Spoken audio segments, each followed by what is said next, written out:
Bienvenue pour cette nouvelle leçon déco autour de la couleur.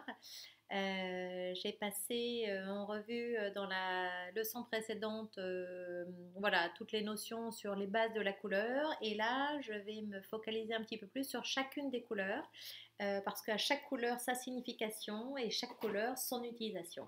Autre couleur, le orange. Alors là aussi c'est une couleur secondaire. Le orange, c'est le mélange du rouge et du jaune, les deux couleurs primaires rouge et jaune qu'on mélange et on obtient une couleur secondaire qui est le orange. C'est une couleur chaude et sa complémentaire est le bleu. Alors la symbolique du orange, on ne le sait pas forcément, c'est la communication, la tonicité et le dynamisme. Alors tonicité et dynamisme, si on le sait, mais la communication un petit peu moins. Notre opérateur national de télécommunication s'appelle Orange, c'est pas pour rien, c'est parce que c'est la couleur de la communication. Donc c'est une couleur ultra vitaminée, ça donne bonne mine, ça réchauffe l'intérieur et ça facilite la communication à la maison. Donc l'orange est la couleur tonifiante, plus que le jaune, hein, c'est vraiment la couleur tonifiante et dynamique, c'est une couleur qui rassure et qui retient l'attention sans agressivité, comparativement au rouge par exemple. Elle est associée à la créativité, à l'optimisme et à l'ouverture d'esprit. Alors comment utiliser le orange ? Et comme c'est une couleur chaude par excellence, le orange va réchauffer l'ambiance d'une pièce. Par contre, comme c'est une couleur assez vive, elle doit être utilisée à petite dose. Elle est parfaite en accessoires déco, en règle générale, en coussin ou en petit mobilier, en textile, en linge de maison. Synonyme de bonne humeur, on peut vraiment opter pour des teintes de orange dans une entrée par exemple, pour faire un accueil optimisé, dans un couloir, dans des pièces un petit peu oubliées, ça peut être sympa d'avoir du orange. L'orange est recommandé dans la cuisine car il ouvre l'appétit. Alors il est recommandé sauf si vous faites attention à ce que vous mangez, mais sinon voilà, c'est une super couleur dynamisante pour la cuisine.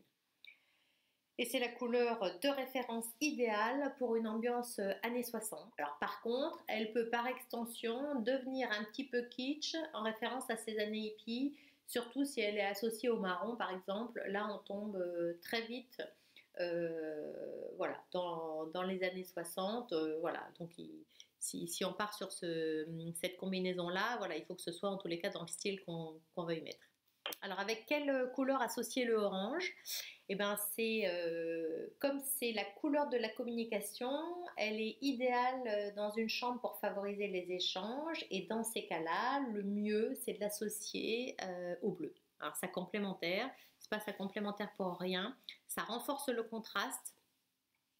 Et le bleu apporte le côté relaxant, le orange le dynamisme. C'est un super combo pour les chambres à coucher.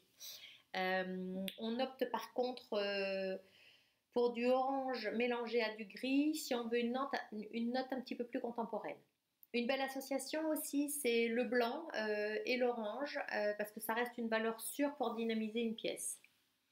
On peut mélanger le orange avec du beige et du sable. Dans ces cas-là, on adoucit la vitalité du orange par ces neutres beige et sable. Par contre, voilà, ça donne des tonalités très douces, ça peut être très agréable. Et si on veut nuancer un orange, eh bien, du coup, on peut l'associer à des teintes proches sur le cercle chromatique, c'est-à-dire on peut l'associer au rouge et au jaune. Dans ce cas-là, le orange est un peu minimisé. Par contre, attention, le résultat global reste quand même ultra dynamique. Et là, toute la déclinaison des teintes d'orange, alors on est vraiment dans l'agriculture, entre les oranges, carottes, mandarines, melons, tangerines et vanille. On a vraiment toute la déclinaison de fruits et légumes, mais voilà, c'est une très jolie couleur, la couleur du soleil.